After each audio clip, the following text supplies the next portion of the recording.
Hello, everyone. Welcome to the yeah. OGSoG podcast. Today, I'm your host. My name is Sohinky. You know me as Sohinky. I'm on Sohinky on everything, and I'm a Sohinky boy, and I do Sohinky things.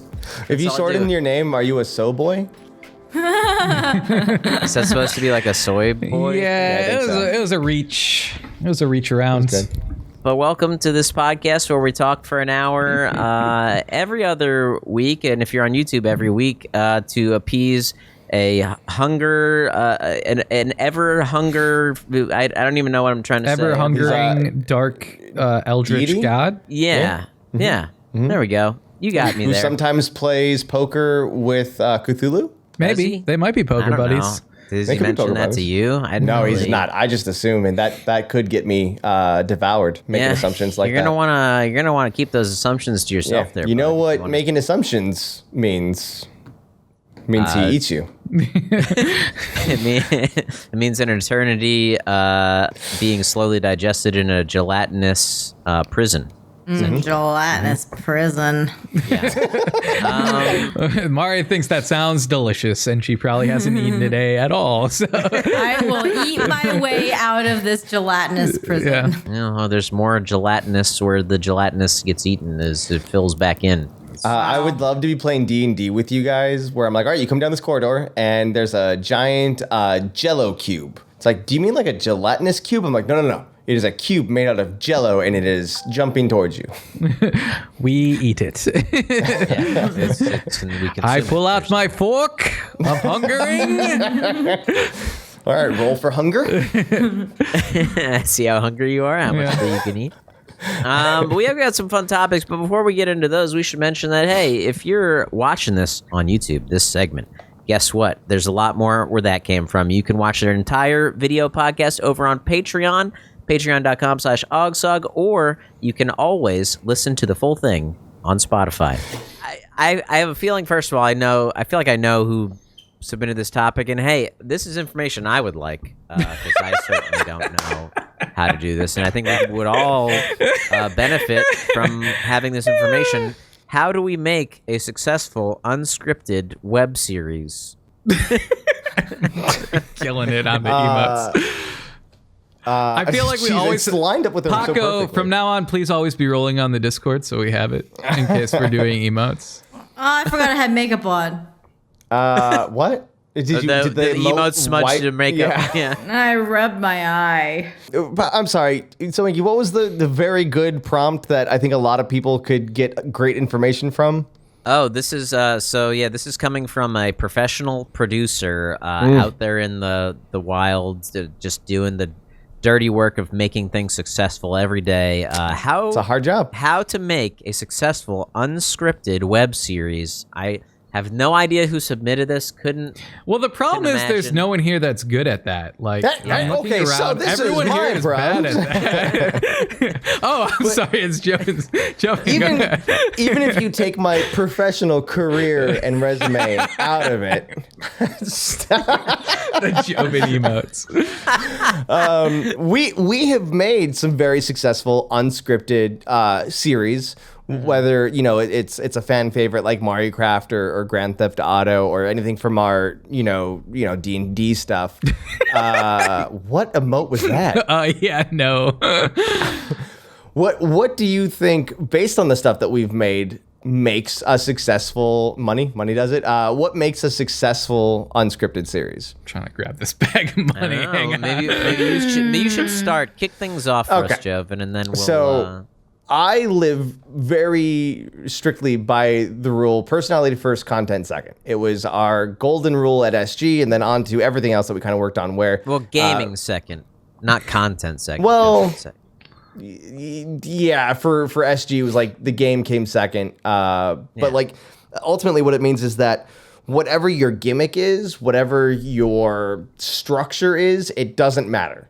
The thing that's going to matter is the personalities. And if you allow your personalities just to do what they would naturally do, let the focus be on them and not necessarily as the other structure or gimmick, that's what's going to make the show successful. It's really how reality television works. It's not about, the gimmick of, oh, this guy's a rich person and he's looking for his new bachelorette wife. No, it's about all the people on the show that are fighting amongst one another, and you get attached to the personalities. So I think that is like the core element of what makes a successful unscripted show. Mariecraft, it's like us playing Minecraft, but how often was it actually about us playing Minecraft? It was about the personalities in the setups that kind of like, having a laser corn that sure was making a castle out of lava and then attacked other people. So it used the game as a punchline, but it was about our personalities and what we would do in those situations. I would like to pose this question based on what you're saying.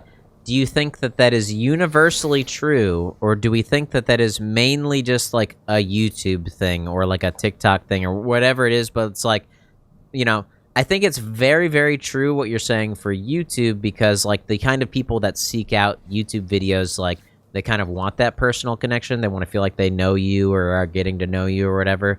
Do we think that's necessarily true on every platform, or is that more of like a digital media for thing? unscripted, I think so. Because like we just used reality television as an example.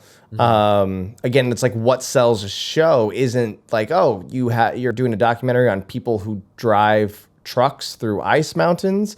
No, it's the crazy people that do it that make the show very entertaining. So I think across the board, it's the personality that does it. Like you can take any of our great concepts, our fantastic, probably the best concepts that live on the internet, really, and put them on any platform. As long as the personalities are strong enough, I think it'll be successful.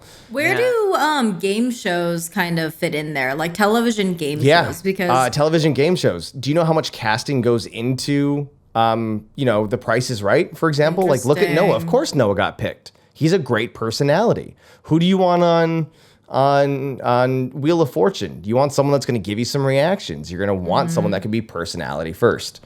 Interesting. I actually Wheel of Fortune.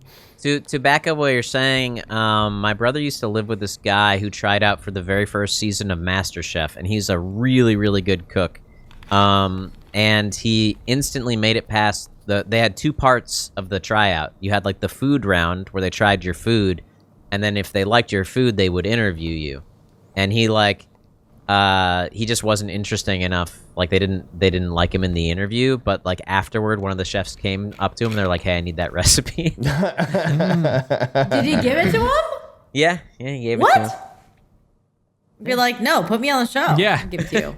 Give it to you if you put me on the show. Yeah. Yeah. No, I think you're right though, Joven. It's like when it is unscripted, half of the show is, do you enjoy watching the person, whether it's on television or, I mean, and sometimes it is hate watching, and that's why you do it. But it is always like the experiment of how does one person act around another person, which is why I love Survivor, and I think that's still like a really, really interesting like experiment show of how do people react when they are hungry and tired and stressed out, and knowing that everyone is being cutthroat around them. How do people act? And it's like, they definitely. So with Survivor, they make you go through intense personality tests to figure out exactly the type of person you are, so they can match you with people who are the absolute opposite, so they know that you will fight. Interesting. That's interesting. Yeah. So good casting is Casting for conflict Casting. is a term I've heard before. Casting for conflict. And that's what I think what you were mentioning with always fighting. Yeah, it seems kind of scummy, but I mean that's how you make good If everyone was just friends all the time, no one would want to watch the show. Were we cast for conflict? No, we were cast for. We were mashed together for money. Mashed for money. There's casting for conflict and mashing for money. We were casted for convenience. Yeah, casting for convenience, definitely. These guys are already doing this. Just put cameras on them. It does feel a lot like they were already there. I definitely was like, well, Mari's already on Smosh, and there's these other guys who play video games. Yeah, we own them. We just bought their company, so we'll just mash them all together. Like if you think it was it was a long-term play date. Yeah. Yeah, if you think about it though, like if Smosh Games was starting now and Smosh had been around for a couple years still, and the two of them got as big as they did, I think now you wouldn't just be like, oh, we already own this gaming channel. Let's just put these 3 random guys that can't get 100,000 views on a video with some of the biggest YouTubers on the internet. It would be, all right, who else is out there that we can pair with them and get like bigger numbers with? Oh yeah, like going for a this stronger collaboration. This wouldn't happen now. Yeah, it's kind of a thing that happened. Got lucky. Yeah. I was a complete nobody. I didn't even have a Twitter. What was what was the group that was formed with all like the giant YouTube gamers? Polaris? Oh, Polaris! Yeah. I remember when they announced that we were on set somewhere and we're like, we're done. Freaked the fuck out. Yeah. Wasn't it with like PewDiePie and Markiplier and Jimmy Wong? I'm like, they're All gonna the biggest obliterate us. That's so funny that you remember that. Yeah. I was like, oh my God, it's over for us. It's like, why would anyone watch us when they can watch all these giant names? Oh man. Dude, let's go back and watch Polaris videos. Let's do that for a react one day. Oh, you know what I wanted to react to? I wanted to react with the Warp Zone the time that they came on our channel and had to have a ghost pepper. It's like a 3-minute video. Oh, that's a good one. Yeah. That would be I was good. rewatching that. And just to wrap up the unscripted discussion, talking about how it's personality. Mari, did you see on Love Is Blind the guy that fake cried with the eye drops? Because Oh my God. What a moment. What a moment. Okay. He legit thought that they were going to cut the part out where he goes, well, and then he so starts talking about getting rejected. this guy like gets rejected, and during his interview, he's like, do you guys mind if I just like put these in so it looks like I'm crying? And like drops the eye drops in his eye, and he thought that they would be good to him and cut that part out, but they left it in. So delusional. I mean, honestly, like, tell me you've never either like thought about story producing or watching a reality TV show without telling me. I wonder though how much of that is real and how much of that is the producers telling them to do stuff. Because I have a friend who's worked in reality television and he's like, none of it's real. It's like it's just the producers prompting them to do stuff.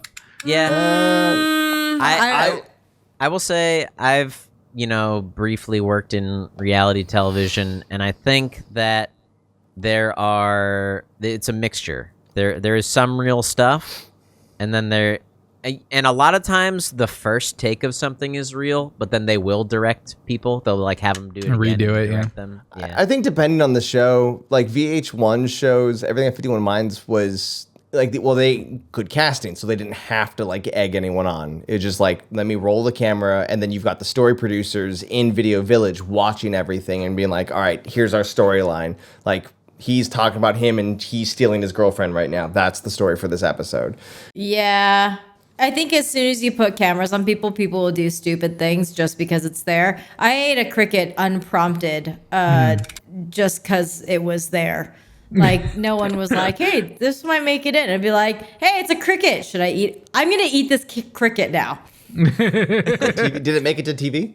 No, it didn't make it to TV at all. Oh no! The worst part is I wasn't even hungry. Why wouldn't they put in you eating a cricket? Who knows? Wow. Because it was too. They were like, "That's gross." That's gross.